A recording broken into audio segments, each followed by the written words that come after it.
welcome to Autodromo di Franciacorta. Welcome to Circuit Zolder for the final round.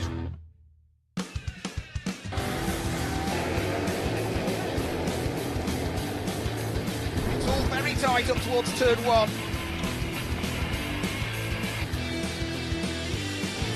Oh, it's close and there's contact.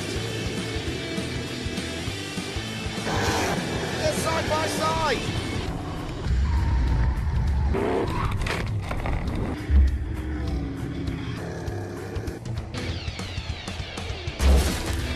When the checkered flag falls and the race is done, there's always time for celebrations.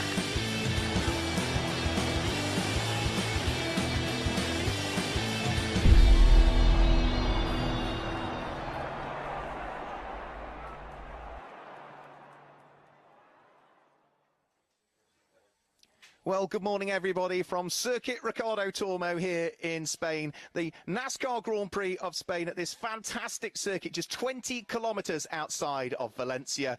First built and opened in 1999 and named in honour of the two-time 50cc motorcycle world champion. We've seen the likes of MotoGP, World Superbikes, GP2, DTM, World Touring Cars and even World Series by Renault here, as well as being a popular Formula One winter test circuit. But this weekend, it's all about the NASCAR Whelen Euro Series, a record entry for the 2019 championship. Alan Day, the double champion, returning. Ander Villarino also back. He's a three-times champion, the most successful driver in the NASCAR Whelen Euro Series.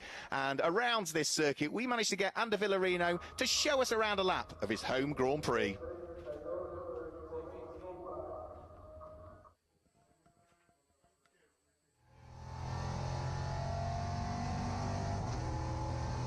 Hello everybody, this is Ander Villarino, driver of the number 48 Euro NASCAR of Racing Engineering. This is Valencia, first corner, third gear, quite difficult to stay on track as you see there. Second corner from third to second, this is hard braking and you try to use all the exit as you can. Second to third, this is flat out, no problem. And then you go to this turn number 4, you try to use all the curve on the inside and on the outside. Turn number 5, quite difficult, the car moves quite much. Then go turn number 6, second, third and second again on the braking. This corner is important because you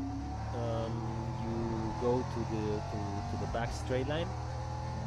Here you go second, third, fourth and braking and second again. This turn number 8 is quite difficult because you have underbanking,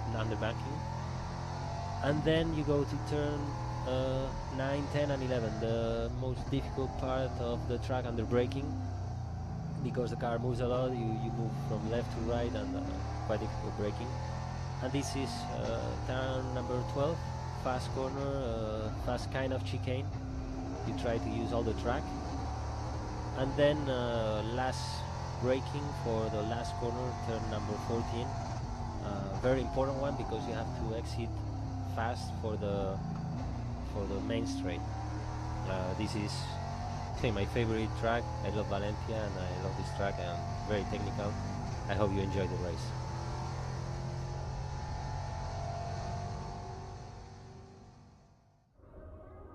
Fantastic insight of what is the 4-kilometre or almost 2.5 mile circuit here at Circuit Ricardo Tormo from the three-times champion Ander Villarino, claiming back-to-back championships in 2012 and 2013 and also claiming victory in 2015 as well. Let's see what he can do at his home NASCAR Grand Prix as the Elite One competitors for what is this qualifying session coming up are heading down pit road. Now, if you're not familiar with the format, then for Elite One this year, no changes to last year. Elite 2, we do see some changes and we'll come to that in due course. But for an Elite 1, it is a 10-minute qualifying session on what is a very busy circuit. 31 cars out yesterday in the free practice sessions in Elite 1. They have a 10-minute session. for qualifying. The time you post in that first 10 minutes will dictate whether you are good enough or not to go through to fight it out for Superpole, and it will be the top 10 cars that will go through to Superpole. There is the NASCAR champion from a few years ago, Monster Energy champion Bobby Labonte, returning for what is scheduled to be just a one-off at the moment. More news, I'm sure, will come out in due course as to whether we'll see more of Bobby Labonte, but it's great to see Bobby back here at Valencia. We first saw him in the NASCAR Wheel and Euro Series when he was in a one-off race at Brands Hatch in 2017. He did the full series in 2018 and finished on the podium at Tours, the Oval in France, where he finished in second position, and it was very, very close between himself and Alan Day for that victory.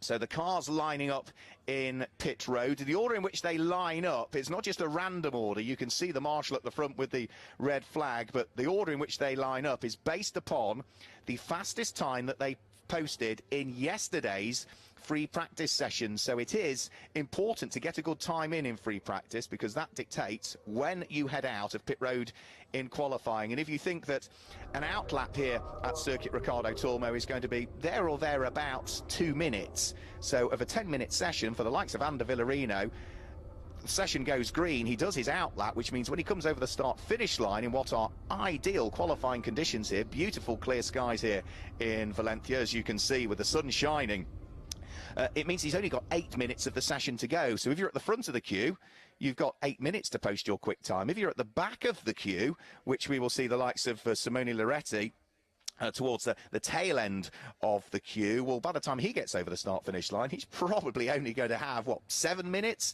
to try and get a quick time in. So it is very much important as well. Some changes to the cars for this year as well. There's a new damper system on the car. They're running a new clear Perspex rear wing on the cars now as well. That is designed to give better rearward visibility for the drivers. But the most important change is a change of tyre supplier for this year. The General Tyre Company are now the sole and exclusive tyre supplier to the NASCAR Wheel and Euro Series. And remember, Elite 1 out there now. This is for the pro drivers that will be heading out onto the circuit. We will see Elite 2, which is for the rookie and the amateur drivers session, coming up very shortly after this. There's a very short gap between the first session for Elite 1 and the next session for the Elite 2 drivers.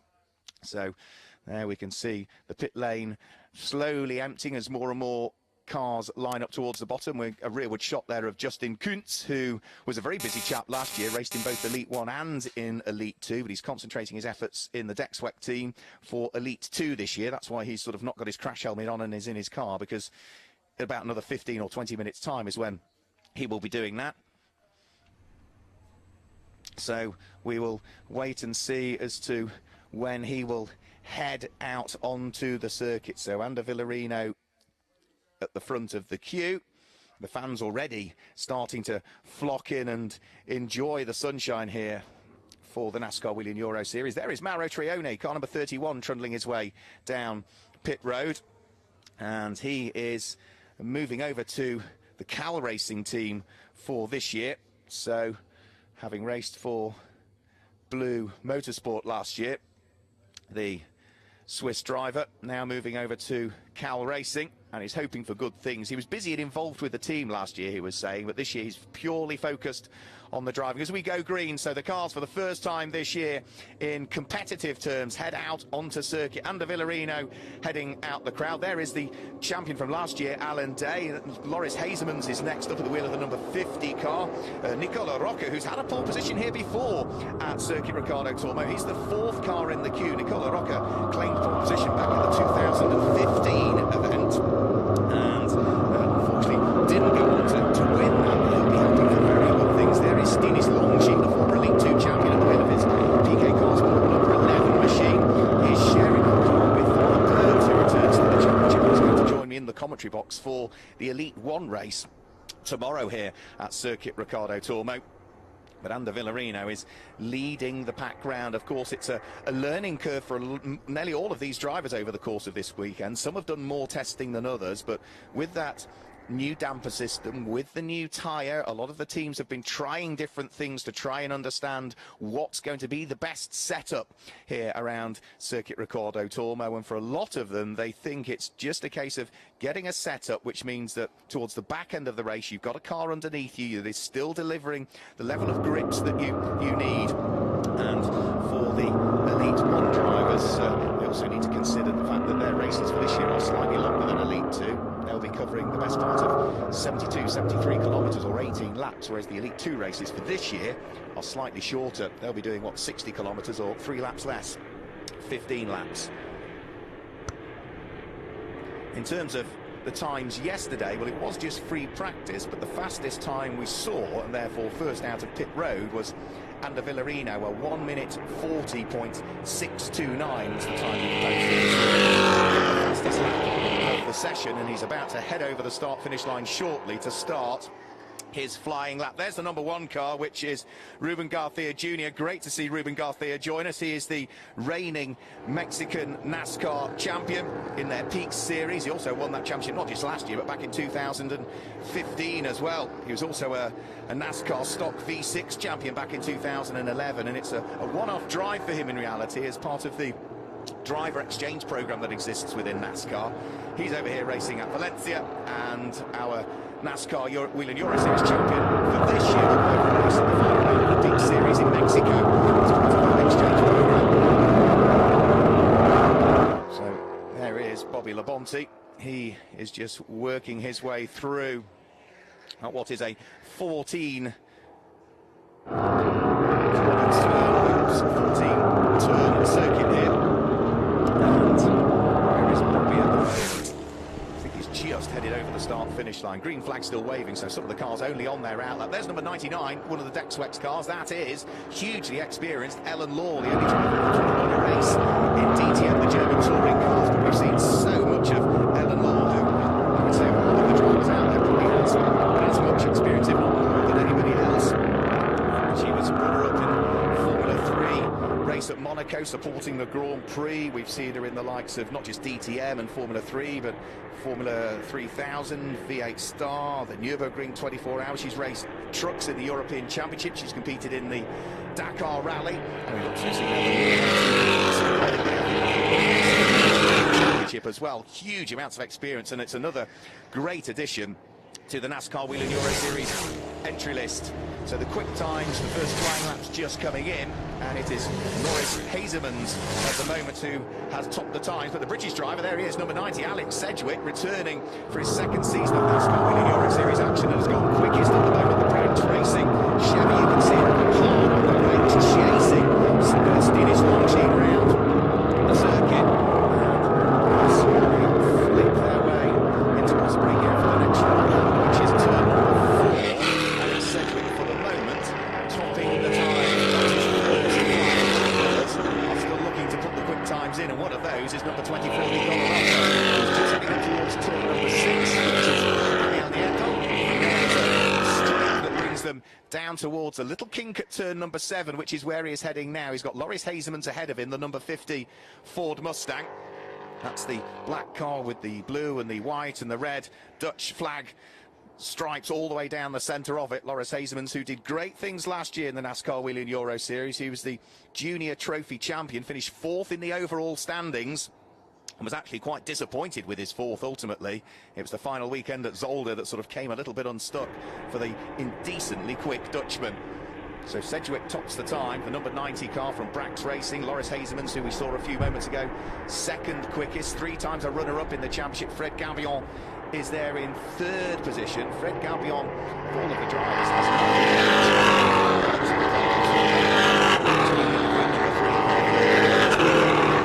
over the start-finish line. Another lap completed by Alex Sedgwick, who no longer tops the times. It is the Spaniard returning to the championship, Ander Villarino, that has now gone to the top of the times.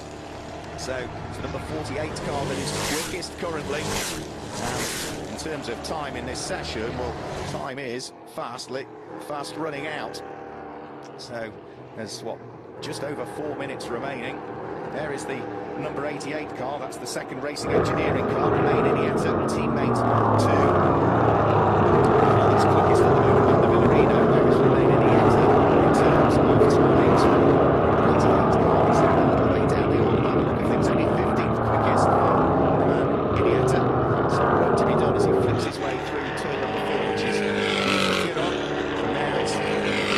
Alexander at turn number 5. There's his teammate, Ander Villarino, still topping the times. A 1 minute 40.489 is the fastest time that we've seen in this session so far. That's still a couple of tenths off yesterday's fastest time that Ander Villarino set in the free practice sessions. But of course they will need to sort of consider tyres as well. New tyre for this year, the general tyre. They are limited to what are just 4 tyres over the course of a weekend. And with lots of racing still to come, they will just need to make sure that in what are still, well, sunny conditions, but still with a slightly cooler ambient temperature, such is the fact that we're still in early spring, really. They will be looking at tyre wear over the course of the weekend and just making sure that they don't push too hard too early and then compromise what is a busy race weekend for them. There's the reigning champion, number 54, Alan Davis, heading into pit road, as is the Swede Alexander Graf from Memphis Racing. His debut season in the NASCAR Whelen Euro Series last year, and the Memphis team went beautifully well.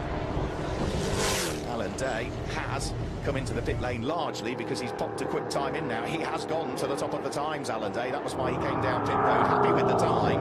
Now saving the tyres of the car for the important part of Super Pole, providing, of course, he remains inside the top 10. So there he goes, trundling his way down pit lane. Alexander Graf pulls into his pit box as well. Others heading back out onto circuit to try and improve their times, including Nicola Rocca, who was right up there in the early stages, but Nicola Rocca has now sort of dropped down through the order, and not surprised to see he's heading back out of pit road, because at the moment he is not inside the top 10. So Alan Day is fastest.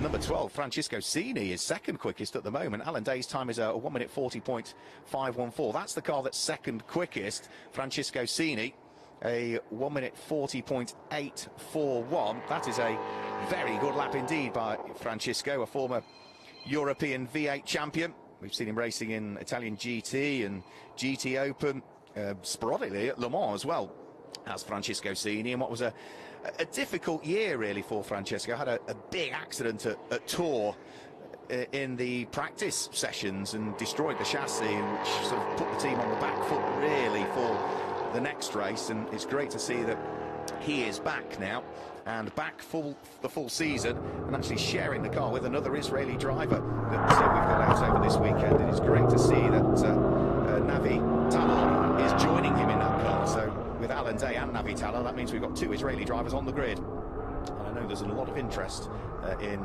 Israel with regards to the NASCAR Whelen Euro Series and how those 2 particular drivers get on.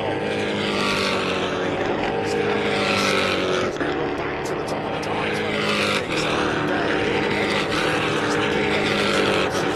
Session to start, but Ander Villarino has popped in an even quicker time, a 1 minute 40.413 for the number 48 car of Ander Villarino. The race engineering Ford Mustang in the hands of the Spaniard at his home NASCAR Grand Prix, back to the top of the times. But of course that doesn't mean it's pole position, because that will be decided by the top 10 cars from this session. Fighting is out in Super Pole, and that Super Pole is now not far away, because the checkered flag in a matter of seconds will be waved. So those cars sneaking over the start-finish line now have the chance to do one more flying lap, but anybody else now heading over the start-finish line, that will be it, because the checkered flag is out for the end of the initial 10 minutes of qualifying. So through flashes, I think that was Ant Walton-Eales, one of the British drivers that's joining us over the course of this weekend. Let's have a quick look. Yes, indeed it was. Yeah, number 46, Ant Walton-Eales, former Clio Cup champion, who we've seen racing in the British Touring Car Championship, who was last year's Mini Challenge JCW champion. He also races Brisker Formula One stock cars on the short ovals as well. And Ant Walton-Eales, where did he end up? He was hoping to get through to Super Pole, and not to be, unfortunately, for the Brit. He is down in 21st position, Ant Walton-Eales, with a time of a 1 minute 42.719. So a few more cars just to take the checkered flag, flashing their way over, one of which included, I think that was Romain Iniesta that just flashed his way over the start-finish line and could not improve his time. No, the number 88 car is outside of the top 10 and therefore not going to make it through to Super Pole. That man will, though. Number 48, Ander Villarino, on his return to the NASCAR Whelen Euro Series, the most successful driver, is going to go through to Super Pole to fight it out. Here comes the Hendricks Motorsport number 50 car of Loris Hazemans over the start-finish line. Did he make it through to Super Pole? The answer is no, he didn't. He was only 19th quickest. Number 7, Martin Dubeck, also has not made it through. He was only 18th quickest. So there's a few drivers we would expect to be there that aren't quite going to make it through, including that man there, number 46, Antwerpen Eels. So did number 24 make it through as well in the end? And that was one car that I was expecting might be there, Nicola Rocca. Yes, he did, yeah, 5th quickest in the end for Nicola Rocca. So I think that's all of the cars having taken the checkered flag now. Bobby Labonte did not make it through to Super Pole, car that he shares with team co-owner Mirko Schultes over the course of this season. And as we say, in theory, it's just this race contractually at the moment for Bobby Labonte, but it really would be fantastic to see what is a great ambassador for the sport, the 2000 Monster Energy NASCAR champion, back with us if we could. He was also, of course, remembered the Busch champion back in '91, the first driver in history to have won championships in the Busch series and then move on to the full Cup series and claim honours there as well. And what a fantastic career Bobby Labonte had over the course of 25 years in the Cup series. 729 races, 21 wins, over 200 top 10s and 26 pole positions in the Cup series.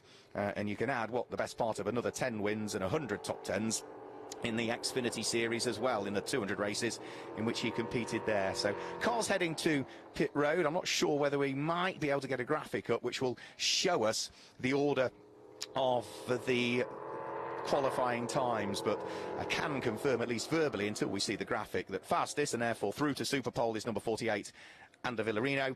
Second quickest was number 54, Alan Day. Third quickest was Luca Lasser, who is through to Super Pole, the wheel of car number 33. And, well, between Ander Villarino, Luca Lasser and Alan Day, that is what, 7 championships, if I calculate that correctly, between those 3 drivers.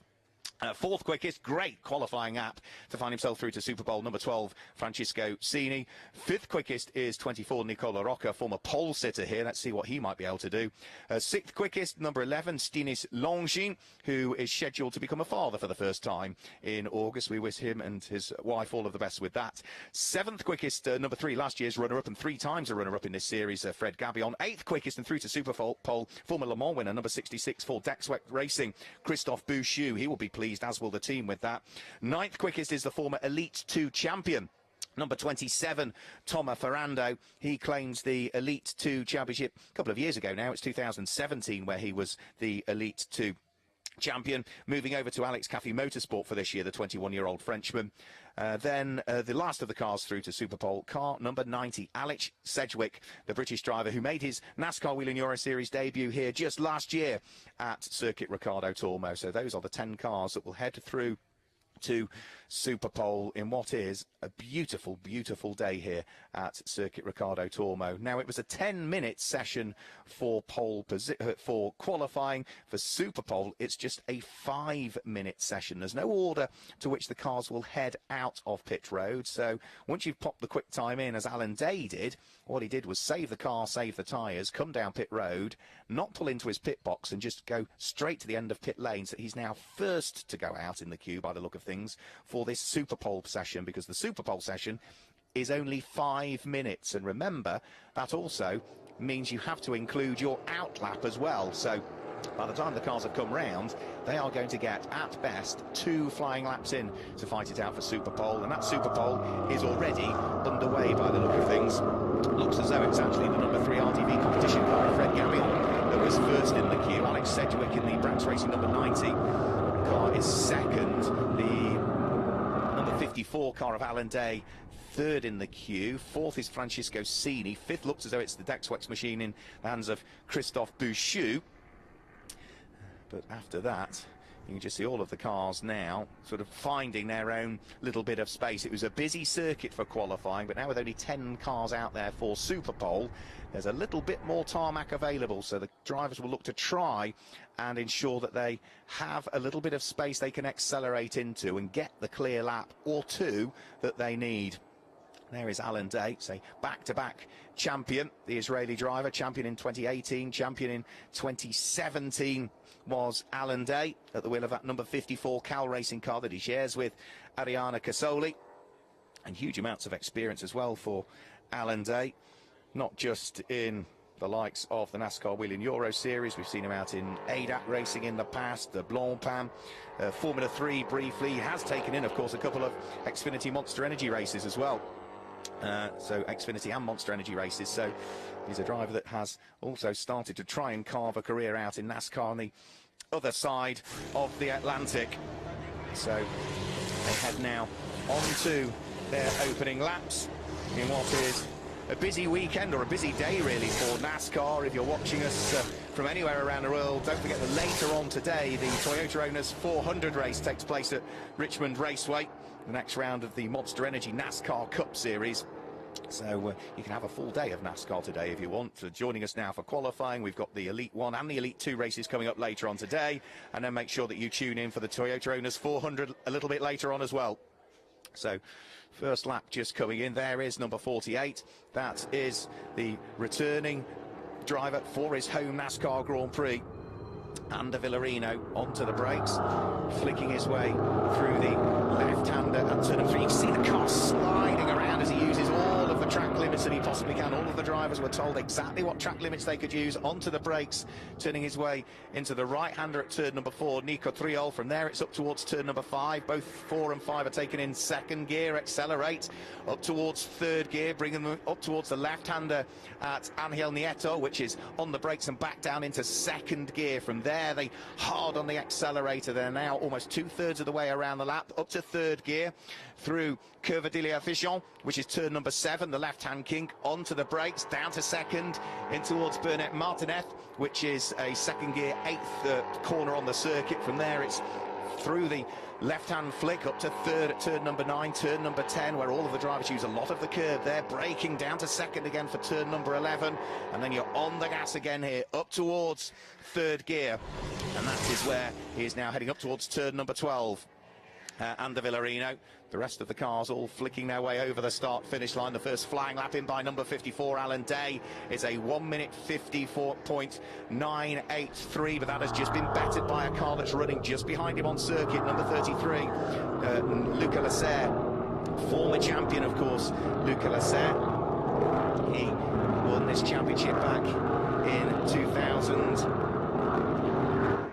Back a couple of seasons ago in 2009-2010, before the full affiliation with NASCAR came in, which was in 2012, but he is a double champion, and at the moment he was top of the times, but not for long. Ander Villarino has popped the quick one in. There is Luca Lasser, the number 33 car for this year in its new black livery, turning his way through Angel Nieto, which is turn number 6, then up to the fast part of the circuit. The circuit climbs uphill through the left-hand kink at turn number 7, and then from there it's on the brakes and downhill in towards turn number 8, Bernard Martinez, and then from there it's quite a technical part of the circuit, this.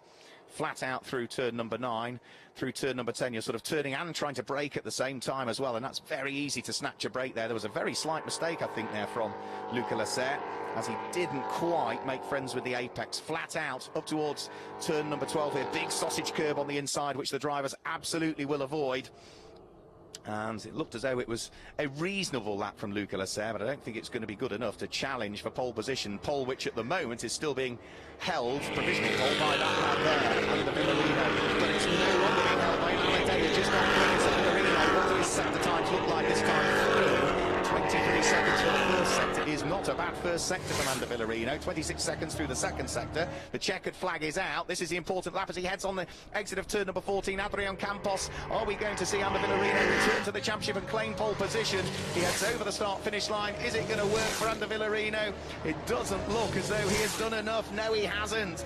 Alan Day does look as though he has just about done enough to secure pole position, and I think the spotter has just given him that information. You can see the double champion, the reigning champion, the back-to-back champion, Alan Day, just gesticulating out of the window, which means that, yeah, he's received the information from the spotter that the time he posted in that Super Pole session, a 1 minute 40.231, is going to be good enough to take up pole position here for the NASCAR Grand Prix of Spain, round one of the 2019 NASCAR Whelen Euro Series. And for Alan Day, that now means that it is back-to-back pole positions here in Valencia, because that's exactly what he did just 12 months ago here at Circuit Ricardo Tormo. Claimed pole position, went on to claim the win in race number 1, and backed it up also with another win in race number 2 as well. So Alan Day getting his weekend off to the best possible start. We will grab some reaction from Alan Day, not on the live web stream, but watch out for social media, watch out for Twitter, watch out for Instagram, watch out for Facebook. We will grab the reaction of Alan Day. And that will be posted probably within the next hour by the time we can find time to grab what is going to be a very busy and popular driver this weekend here, Alan Day. But yeah, watch out on social media. We'll grab a 60-second interview with him and post that on our social media channels. So just a quick rundown then of the order before we turn our attentions to Elite 2, which is a similar process. It's not exactly the same, and I'll tell you why when we get there. But just a quick rundown then of the drivers and the times that were posted. It is Alan Day, number 54, that will start from pole position come tomorrow. The time that he posted, a 1 minute 40.231. Second quickest, number 48, Ander Villarino, returning to the championship with a 1 minute 40.912. Third quickest was number 33, Luca Lasser, a double former champion. That with a 1 minute 40.210, and fourth quickest Stinis Longin with a 1 minute 40.997. Fifth quickest, former pole sitter here, Nicola Rocca, number 24, with a 1 minute 41.002, and sixth quickest for Brax Racing, number 90, Alex Sedgwick, the British driver, with a 1 minute 43.613. It looks as though that is, oh no, that's his last lap, I think, or has he had a time removed, Alex Sedgwick? I'm just wondering now. It's showing the time, but then it's also showing the best time being quicker than that. So Alex Sedgwick, I'm just wondering whether the officials might possibly be removing a time, but we'll go for his best time and work it from there. 1 minute 41.129 showing as his best. Seventh quickest, number 3 times a runner-up in the championship, did plenty of winning last year, Fred Gabillon, the Frenchman, for RDV competition, 1 minute 41.378. And eighth quickest, number 27, Tomo Ferrando, a former Elite 2 champion, a 1 minute 41.466. Number 9 was ninth quickest, Gianmarco Ercoli, the only driver ever to have won races in both Elite 2 and in Elite 1. For the former Elite 2 champion, 1 minute 41.490. Ninth quickest was Gianmarco Ercoli. 10th was number 66, Christophe Bouchou, 1 minute 41.808. And then we should see lineup 11 and 12th. Number 12, Francisco Cini, and number 77, Alexander Graf, before we work our way through all the rest of the cars, which will look back towards their main qualifying times that were posted in the first element. So already we can see the bottom of the pit lane filling up, and that is because we are about to repeat the process, but with our Elite 2 drivers now. However, there has been a change to the regulations for this year, which means that whereas previously it was exactly the same amount of time in qualifying for Elite 1 and Elite 2, this year the Elite 2 drivers get an extra 10 minutes of qualifying before then the same process. The top drivers head through to Superpole. Now, because they get slightly longer in qualifying, that's why their races are slightly shorter compared to Elite 1 for this year. That's a sort of another change to the regulations. In terms of overall track time, though, it doesn't matter whether you're in Elite 1 for the pro drivers or Elite 2 for the amateur drivers, your track time is exactly the same. They run the same tyres, not exactly the same tyres because they will be swapped over. The Elite 2 drivers get their own tyre allocation compared to the Elite 1 drivers, so there will be swapping of tyres going on, but they only get 4 for the weekend. They run, of course, exactly the same controlled damper, because in the case of most of the teams, it is a shared car. The driver in Elite 1 shares the car with those in Elite 2. But there are a few cars on the entry list that only appear in the Elite 1 division, so the likes of the number 3 RDV competition car of Fred Gabillon, he has that to himself over the course of the weekend. There's no driver that uses that in Elite 2, and that's exactly the same also for the second car from RDV competition as well, the number 36 car of last year's Elite 2 champion, Ulysse Delceau, the French 21-year-old. Again, he is the sole driver of that one. There will be no driver that utilises that one in Elite 2, and I think it's the same for the number 88 car as well, Racing Engineering, Romain Iniesta, the 39-year-old Frenchman being run by the Spanish team, Racing Engineering, who are a great addition, I've got to say, to the entry list for this season. Hugely successful team they have been over the years, but that again is another car that only appears in the Elite 1 division, is not part of Elite 2. So, change of drivers for some cars. Other cars, it's the same driver. Some drivers are opting to do both Elite 1 and Elite 2 this weekend. So, the likes of the number 7 Hendricks Motorsport Ford Mustang, Martin Dubeck drove that in Elite 1. He'll be back out in this session doing exactly the same in Elite 2. Another driver that also is the same in Elite 1 and Elite 2 is the number 98 car in the hands of the 57-year-old Belgian, Eric de Donker. So he drove it in Elite 1. He's actually the oldest driver in the Elite 1 field this weekend, 57 years of age. However, in Elite 2, he remains behind the wheel of the car, but he's not the oldest driver in Elite 2. That is a very experienced Michael Bleekemolen, who joins the championship, Team Bleekemolen. His son Sebastian was out in Elite 1. He will drive it in Elite 2, but for the nowadays, I think, 69-year-old Dutchman, we have seen him in not just, of course, Formula 3 and Formula 2, but he did make it up to Formula 1, having started his career initially in the early 1970s, but made it through in the middle to latter part of the 1970s, up to Formula 1, racing for teams like Ram and ATS. I've seen him out in the FIA GT Championship, Porsches, but more recently the Bleekemolen family associated with the Renault brand and Clios in particular. So other cars just being pushed back out of their garages. That's the number 77 Memphis racing car. Alexander Graf was driving that in Elite 1. For Elite 2, it will be Freddie Hamburg, who I bumped into for the first time yesterday, the 32-year-old Swede. As with many of the drivers from Scandinavian parts, he's raced previously in the Swedish V8 Thunder cars, along with Alexander Graf, who owns and runs the Memphis racing team. He is in for his first weekend of NASCAR racing as the cars are queuing up at the end of pit lane, and the order in which they head out of pit lane, whereas for Elite 1 we saw them head out in the order in which they posted their times yesterday. For Elite 2 there is no particular order in which the cars head out, so it's a random order. The first car to the bottom of pit lane is the first to go out in the queue. It's as simple as that. There's no specific order for them. So cars lining up in pit lane, and as I said, similar process in reality for the Elite 2 division. It is, however, a 20-minute qualifying session, and after that 20 minutes is up, then the top 12 will go through to fight it out for Super Pole. Now, if we look through the entry list for Elite 2, it's the most unpredictable division, really, Elite 2, but there is only one driver in the whole of the Elite 2 field that has previously won a race in Elite 2, and that is Florian Venturi. And he will be hoping that he can get his season off to the best possible start, Florian Venturi, and he'll be the driver that everybody's looking to try and beat. Racing the number 32 Chevrolet Camaro for Go Fast Racing, who of course also have their NASCAR team based on the other side of the Atlantic. The 18-year-old Frenchman, who was the rookie champion last year, finished as the runner-up in Elite 2, having previously competed in the French Formula 4 Championship, where he was third place back in 2017. But as the only driver in the whole of the Elite 2 field to have previously won a race, he will be the driver that everybody will be looking towards over the course of this weekend. Lots of new drivers filtering in as well.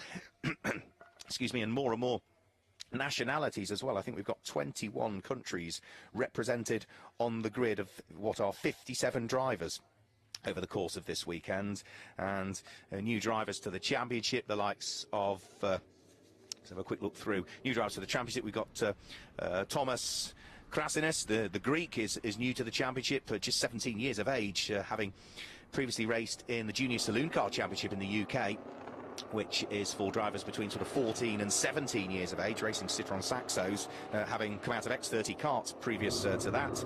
Returning to the championship, we saw him briefly last year, the Finnish driver, Jesse Vartiainen. He returns to the championship. We've got the likes of Vittorio Garelli coming in to join us this weekend, the 24-year-old Italian who was the AutoGP champion back in 2013 and has raced as high as GP2 in the past, so it's great to see him back out there. Also having a little bit of a break, really, from commitments in the camping World Series race, such as her competition. Jennifer Jo Cobb comes back to the NASCAR Whelen Euro Series, having last competed here, making her debut 12 months ago here at Circuit Ricardo Tormo. She's going to join us in the commentary box for the Elite One race a little bit later on. Other drivers new to the championship this year, well, we mentioned that we've got the 2 Israeli drivers, so it's great to see Nivat Talor out. He will be taking over the number 12 car, the Solaris Motorsport Chevrolet Camaro from Francisco Cini. We've got another Italian, Alessandro Borghetti, joining the championship, the 18-year-old. Fresh out of karting, having previously competed in the likes of the CIK FIA World KF Karting Championships, but the list sort of just goes on and on and on. Andre Castro joins us, having travelled all the way over from the other side of the Atlantic, the 19-year-old American who last had a full season really in US Formula 4 2000 back in 2017. The youngest ever driver, Ben Kriener, the British driver, the Scotsman, joins us for this weekend. He's taking over the 33 Mitsubishi Chevrolet Camaro from Luca Lasser. Had his first ever car race, would you believe, literally as he turned 16 years of age. He's only 16 years of age, plus 30 days now, and has had to work terribly hard to get enough licence signatures to be able to get the grade of licence to come here this weekend. So he's another one that we need to watch out for. But the list sort of just goes on and on and on in Elite 2. It would take all of this session just to guide you through it. So we'll see who's going to pop the quick times in and then pick up on some of the other drivers from there. There is number 70. That's the car that was driven in Elite 1 by Bobby Labonte, now in the hands of the team's co-owner from Mitsubishi Motors, which is Mirko Schultes, the German, who again is hugely experienced. Mirko, racing in lots of IMSA sports car races. We've seen him at Le Mans in the past. There is number 33. That is, as we say, driver making history this weekend. The youngest ever driver in the NASCAR Whelen Euro Series. 16 years of age, plus 30 days for Ben Kriener, taking over the number 33 Mitsubishi Motors car from Luca Lasser. And let's see what he might be able to do. Had his first race at Silverstone on the 16th of March and finished actually in 3rd position in one of the races there. Just a week later was racing a pretty powerful BMW up at Alton Park, which is up in the northwest of the United Kingdom. And most of his experience, Ben Kriener, is actually in esports racing. So just going to show, as we've seen with many other drivers, that transfer from esports racing, if you're doing it seriously into a good level, into actual car racing, is a valuable experience, really. And he's proving already that what he's learned in esports is very transferable into the NASCAR Whelen Euro Series. So Florian Venturi, having taken over that number 32 car, will be the man to watch out for in this particular session. He dives up the inside of Sean Hollenby, heading up towards, I think that was turn number 14, where he squeezed his way through. There's number 7, Martin Dubeck. We saw him out in both Elite 1 and Elite 2. He is 2nd quickest at the moment. He's just dropped down to 3rd quickest as Pierluigi Veronese has just gone slightly quicker at the wheel of the number 27 Alex Caffey racing machine. But Martin Dubeck at the moment, best time he's posted on his first flying lap was a 1 minute 44.747, and he is receiving a lot of interest this season because, of course, it is an extended championship this year. We go to Most in the Czech Republic for the first time, and as the only Czech driver on the grid, there's been a lot of interest in him and this series in his home country. Number 50 pushing on, that is Giorgio Maggi, largely a sports car racer, having raced in GT and Blancpain and European Le Mans Series and many other things. Did a chunk of racing out in China many years ago, did Giorgio Maggi, but he's not on a flying lap at the moment by the look of things. He's just staying out of harm's way as the number 27 car of Pierluigi Veronese squeezed his way through. And the reason he's staying out of harm's way is because he's put his quick lap in, Giorgio Maggi. He's gone to the top of the times at this stage. The number 50 car, the Hendricks Motorsport Ford Mustang, a 1 minute 43.449 is now the time that everybody aspires to. 2nd quickest is that car there, which is Mayat Schneider at the wheel of his Ford Mustang, being run by Racing Engineering. Mayat is another driver who done huge amounts of racing in the past. Most recently already this year, we've seen him out in 2 of the Camping World Series truck races, and he actually finished 6th at Martinsville in the early stages of the season. He was 9th in that championship back in 2018. Has done a chunk of ARCA racing as well in the past, but he is in for the season this year, the 24-year-old American, and is looking to try and press on as that car now goes to the top of the times. Martin Dubeck, the Czech driver for Hendricks Motorsport, the number 7 machine, 1 minute 42.894 for Martin Dubeck, puts him to the top of the times. Remember though, a longer session, so there's still plenty of time for things to chop and change around. Martin Dubeck, who last year we did see go well on occasions. He was busy though with both Elite 1 and Elite 2 last year, was Martin Dubeck. And for the moment, he is no longer on pole position because the order has shuffled again.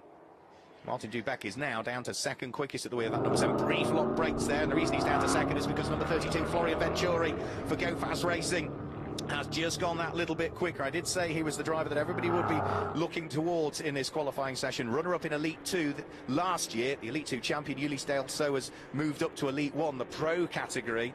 So Florian Venturi, who was the rookie champion last year, has now got himself to the top of the times with a 1 minute 41.855 for Florian Venturi. And, well, let's see as to whether he's able to push on a little bit more over the course of this lap. The first couple of sectors he's done look to be quick ones again, actually. 23.5 seconds through the first quarter of the lap, 26.5 seconds through the second quarter of the lap. I'll tell you that he's pushing hard at the moment, but not overly pushing. That's the easy corner to snatch a break on the unloaded wheel, but nice and neat. Grab the apex there. He'll shift his way up through the gears, and we'll head through the third sector very shortly. And are we going to see a further improvement from him? We'll find out only when he heads over the start-finish line. But the third sector looks good as well. There is number 1. Great to see that Thomas Krasinas is joining us, the sole Greek representative that we've got in the field over the course of this weekend. So you saw him regularly in 2016 and 2017 in the Junior Saloon Car Championship in the UK.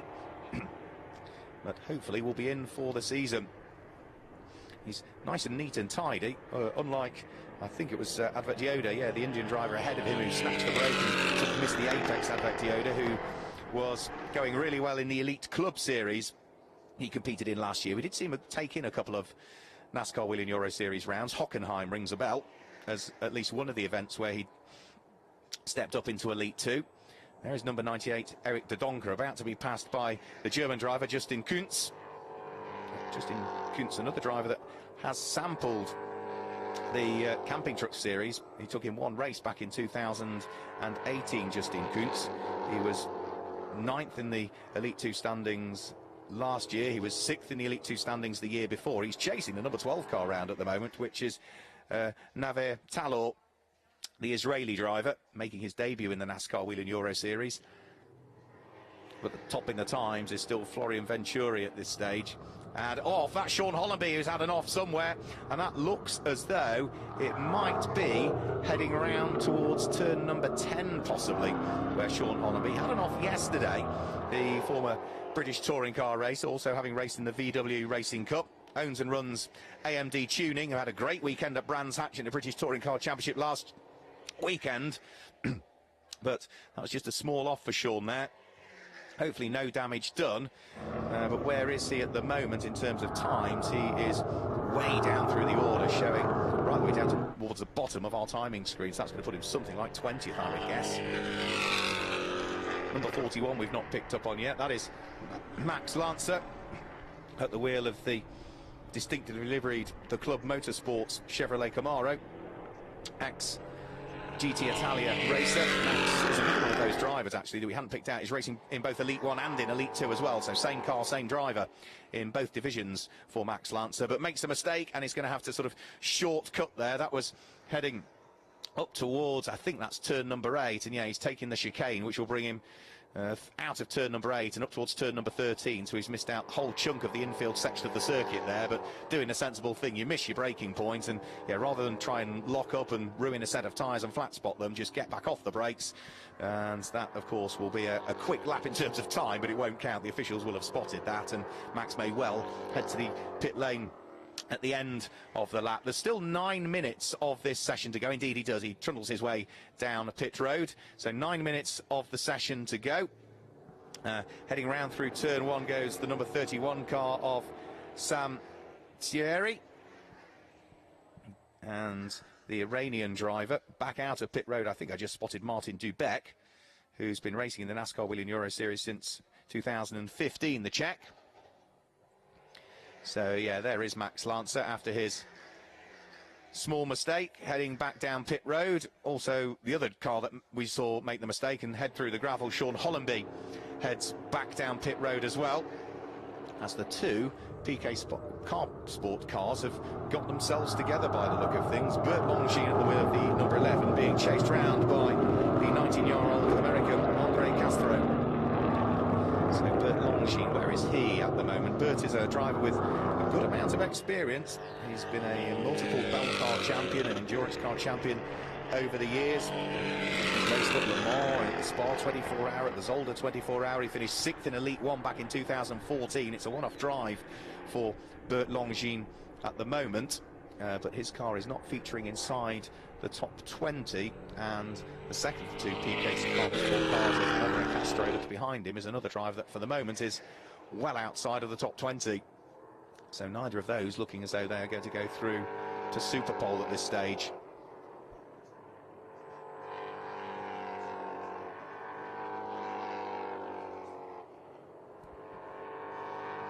Improvements getting ever harder to come by at the moment. We did see one improvement. It was for that car there, actually, Vittorio Garelli, that has just moved himself up to 3rd position. That's the car that Gianmarco Ercoli was competing in Elite 1, but Vittorio Garelli, the Chevrolet Camaro for this weekend, 24-year-old Italian, is going well at the wheel of that one, and rightly so for a former driver who's got huge amounts of single-seater experience. He has got sports car experience in Italian GT, where he competed a couple of seasons ago now, but other than that, it's all been largely single-seaters for Vittorio Garelli. 3rd quickest at this stage, and having worked his way through the single-seater ladder really, from Formula Renault to Formula 3 up to GP3, GP2, and of course the Auto GP Championship, in which he was champion back in 2013, so he'll be pleased with that. Number 70 Mirko Schultes is down in, I'm guessing, mid-teens at the moment, about 15th position for the number 70 Mission Motors car, and it doesn't look as though the German is on this lap either, as he blends out of the throttle and allows on the cars to pass by. He's going to post an improvement that would see him inside the top 12. So the good thing about the slightly extended session for the Elite 2 drivers is it gives them a bit more time to try and post the quick lap in, rather than try and cram it into the 10 minutes that the pro drivers, the Elite 1, have to do. Freddie Hemburg making his way back around the circuit. He's making his NASCAR Whelen Euro Series debut this weekend at the wheel of that number 77 Memphis Racing Chevy. And for Memphis Racing, they made their debut in the NASCAR Whelen Euro Series as a team last year and had a great season. Whilst we didn't quite see the team on the overall podium, Memphis Racing finished on the overall podium in terms of the team's championship. They were 3rd in the team's championship last year, and having now had a year under their belt, they have opted to bring in a second car to that team. So it's not just the 77 that they are running anymore. They've brought an additional car in that is going to be out there and competing. That's a number 23 car that Henry Tuamala shares with his fellow countryman, the Finn Ian-Eric Varden. And Alexander Graf, the team owner, will be hoping that they can bowl themselves even further up, not just the team's championship list, but also the overall championship. There is a spin. That's Scott Jeffs, another driver making his debut this weekend. That's the Brax Racing number 90 Chevrolet Camaro that he shares with Alex Sedgwick. So it's an all-British driver pairing at the wheel of that number 90 car. Scott Jeffs, having previously competed in the Mini Challenge over in the UK, but went to one of the recruitment days at, I think it was Franciacorta that he went to, and absolutely loved the car. Had a chat to Jerome Galpin, the man behind this series, and was then signed up for the season. And it's going to be great to see how sort of Scott Jeffs gets on as the experience and track time builds. Of course, all of the circuits are pretty new to him. He has tested at Zolder, which will be our final round of the championship. He's raced, of course, at Brands Hatch, which will feature in early June in the UK. But other than that, every circuit is new to him. The car is new to him. The team is new to him. So it's a steep old learning curve, really. So number 11, Bert Longy, is back out on circuit. He's just heading up towards turn number 12 by the look of things at the moment, which is the fast left-hand flick. Just took a little bit of the sausage curb there on the inside through turn number 13, which is an ever sweeping sort of left-hand corner up to third gear at this point. Then they're back down to second for Adrian Campos, which is the final corner, turn number 14. Bert Longines up to 5th place last time through, so he's working his way up through the order. Heads over the start-finish line, chalks another lap up, but that is not an improvement for Bert on that particular lap. So Florian Venturi still fastest at the wheel of the number 32 Go Fast Racing Ford. Here comes number 24, and that is going to be Andre Castro, who's just moved up actually to, what's that, first, second, third, fourth, fifth, sixth quickest. So sixth quickest for Andre Castro. And well, another driver that's making his NASCAR Whelen Euro Series debut. Just 19 years of age, the American rookie. Let's see what he can do. How much does he need to find to gain one more place in terms of this session? Remember, it doesn't count for the top 12 places on the grid. That will be fought out for Super Pole in just 3 minutes' time now, in reality, because that's all there is remaining of this session. Andre Castro has posted a 1 minute 42.159. Bert Longines ahead of him at the moment in terms of times in this session, 1 minute 42.142. But for Castro, I'm sure as long as he's inside the top 12, that will be good enough, because he knows as long as he stays inside that top 12 time, he will be heading out for what is just a 5-minute Super Pole session.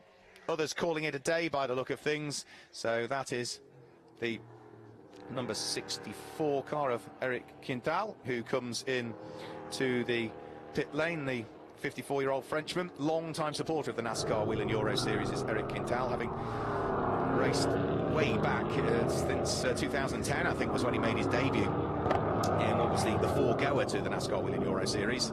Scott Jeffs, despite his spin, looking to press on. Is he good enough to see himself through into Super Pole? Not at the moment, actually.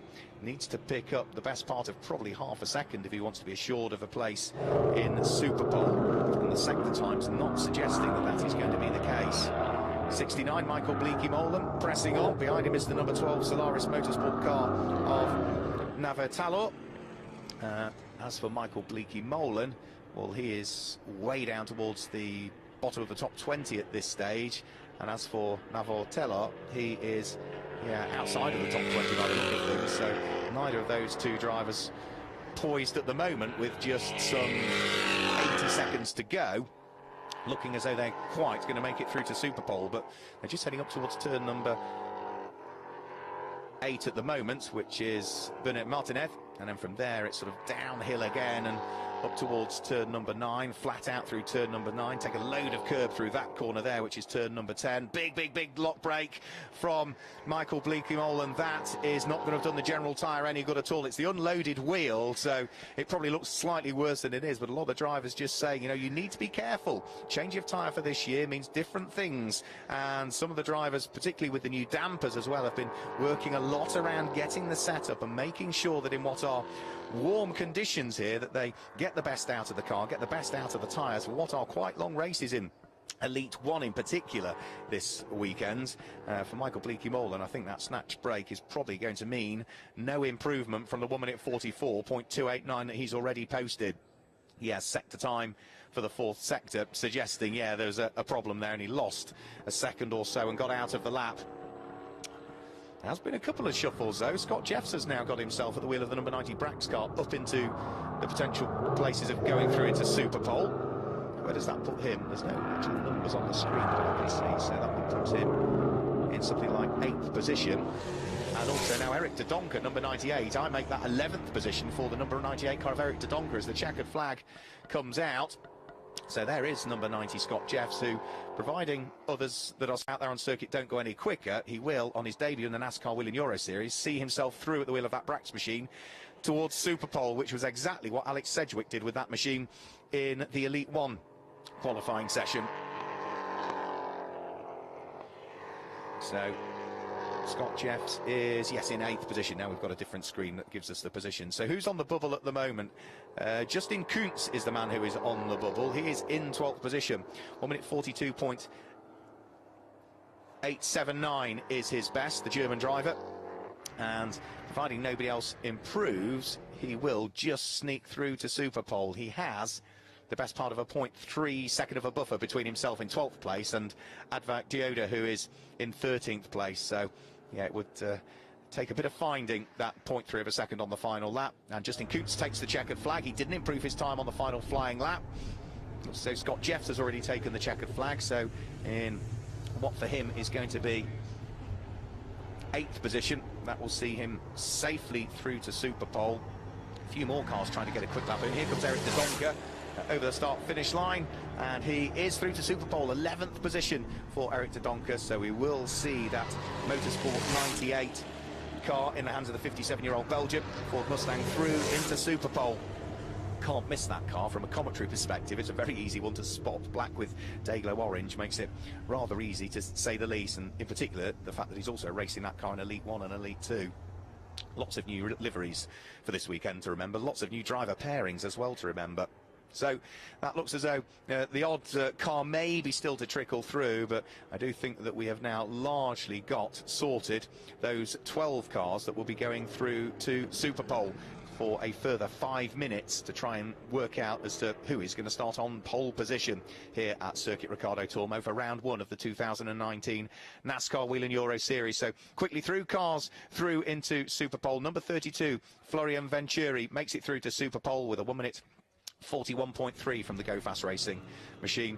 Also through to Superpole, car number 50, which I think is right at the very, very front of the queue to head out for Superpole. That is Giorgio Maggi with a time of 1 minute 41.498. Third through to Superpole is car number 9, which is Vittorio Gorelli, with a 1 minute 41.950. And fourth, another driver making his debut this weekend, number 48, Myatt Snyder, the American, 1 minute 42.105. On his return to the championship, number 11, Bert Longines, was 5th quickest, 1 minute 42.142. And 6th quickest, another driver making his debut, another American, number 24, Andre Castro, at the wheel of the PK Car Sport machine, 1 minute 42.159. Through in 7th is number 7, Martin Dubeck, the Czech driver, with a 1 minute 42.321 for the Hendricks Motorsport car. 8th quickest for Brax Racing, number 90, Scott Jeffs, another driver making his debut, 1 minute 42.520. In 9th position, car number 27, which is Pierluigi Veronesi for Alex Caffey Motorsport. He makes it through with a 1 minute 42.651, and completing the top 10 was number 41, Max Lancer, who posted a time of a 1 minute 42.755. 11th quickest, number 98, Eric Donker, with a best time of a 1 minute 42.801. And the last driver through to Superpole is car number 99, the Dexwex Racing machine, in the hands of the German driver Justin Kuntz, with a time of a 1 minute 42.879. So they're the top 12 cars that go through now to fight it out for Superpole, which means that the likes of Advac Dioda, Jesse Vartiernan, Freddie Hemberg, Sam Tiheri, Ben Kriener, Nicola Risitano misses out as well. That's an important one.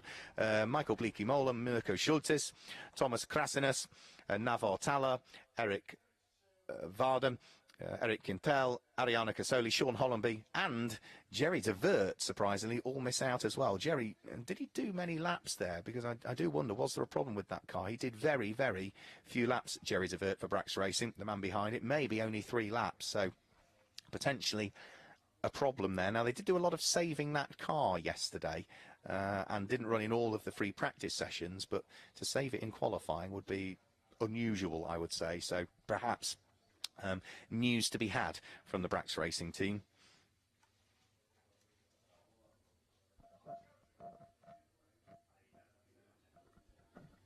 So we can now see the cars starting to get themselves down towards the bottom of pit road. Green flag is waved, so the clock starts to tick already for the 5 minutes for Super Bowl, so 12 cars out there, all trying to set their ultimate lap as well, and a bit like the Elite 1 session, by the time the cars have done their out lap here, remember a quick lap is what the best part of 1 minute 40, 1 minute 41 seconds, so by the time you accelerate out of the pit lane and get everything back up to temperature again, some of those cars have been rather patiently waiting for maybe 10 minutes at the bottom of pit lane. That cools the temperatures down, cools the tyres down, puts them through another heat cycle again that you've got to build up.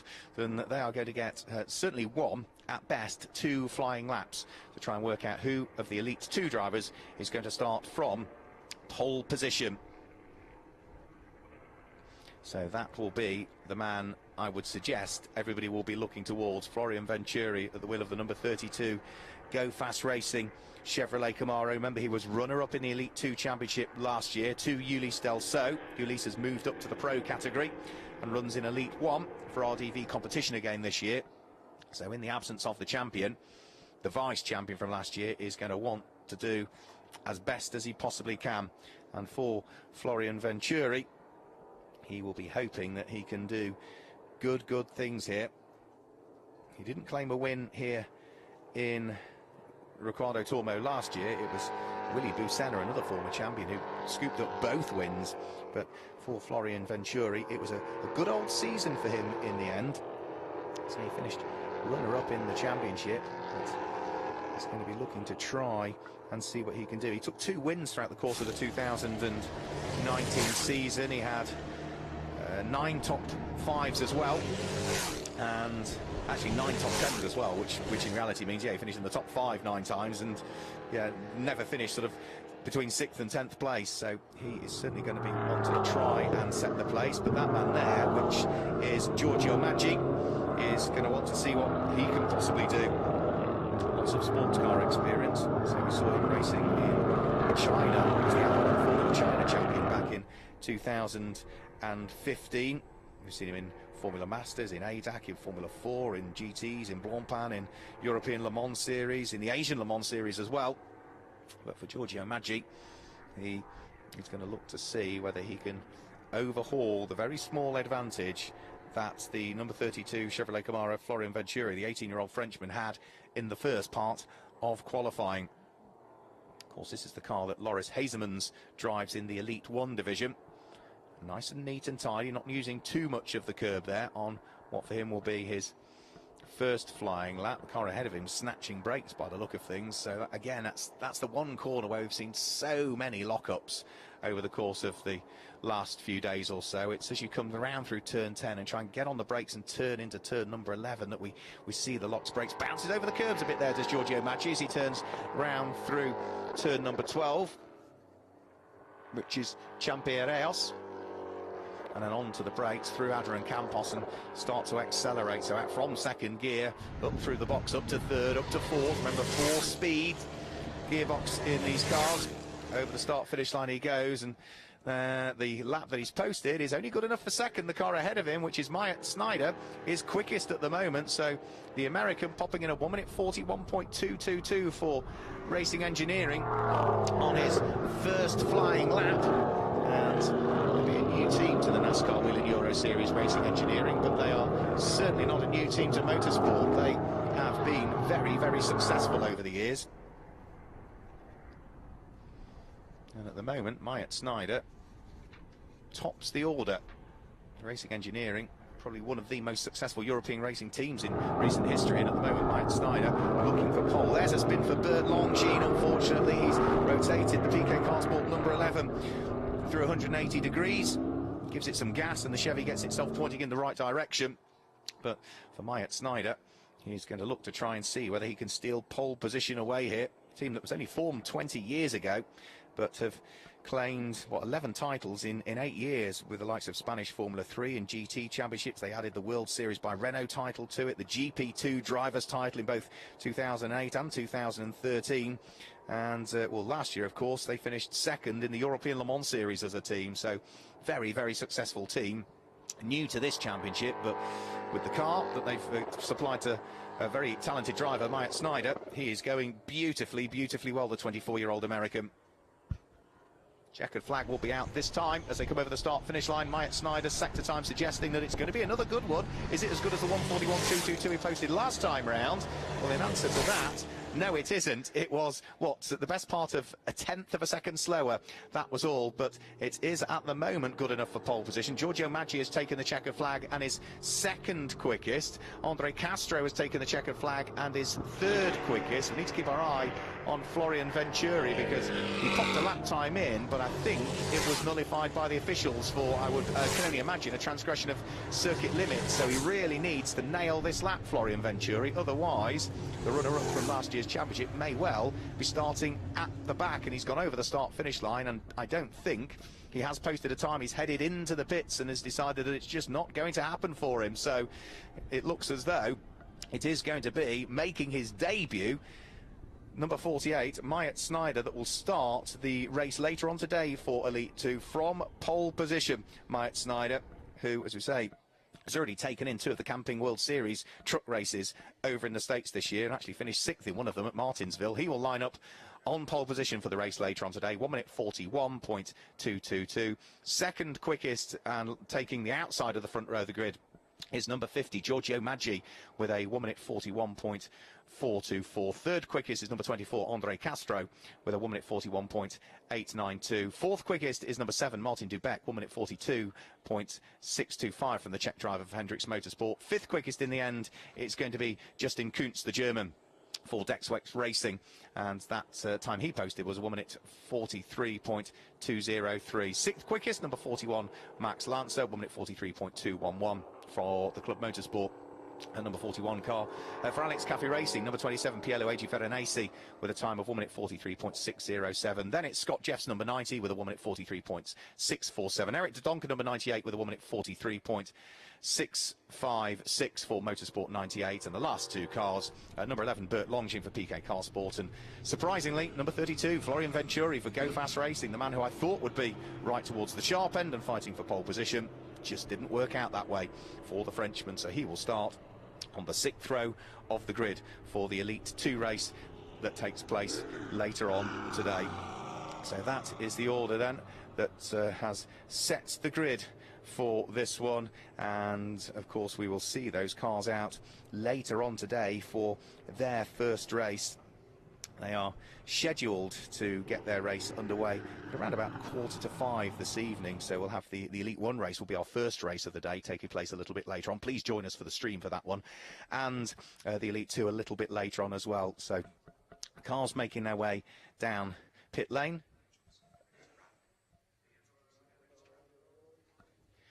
Making their way down pit lane. They'll be pushed back into the garages, and then the teams will do all of that important work of downloading the data. There's only 11 channels of data that come off these cars. Chat to the engineers, and then the cars will be prepped ready for the race later on. If you do want to join us, please do join us for the stream later on. We go live with the race getting underway for the Elite 1 division at 13:15 if you're watching in Europe. If you're watching over in America, well, thank you for joining us. It's going to be slightly later on this morning for you. It's going to be 7:15 Eastern time if you're watching over in the US. And the Elite 2 guys that have just been out there now, they will have their first race at 16:45 Central European summertime. And if you're watching again over on the other side of the Atlantic, then please come back and join us at 10:45 a.m. Eastern time. So that's all for the moment from Circuit Ricardo Tormo. We will see you later on. Goodbye.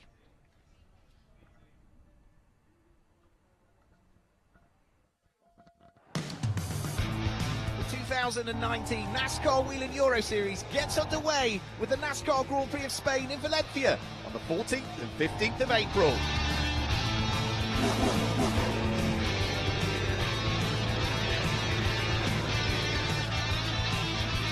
Last year, fans flocked in their thousands to soak up the sun and see some pure racing, some NASCAR racing.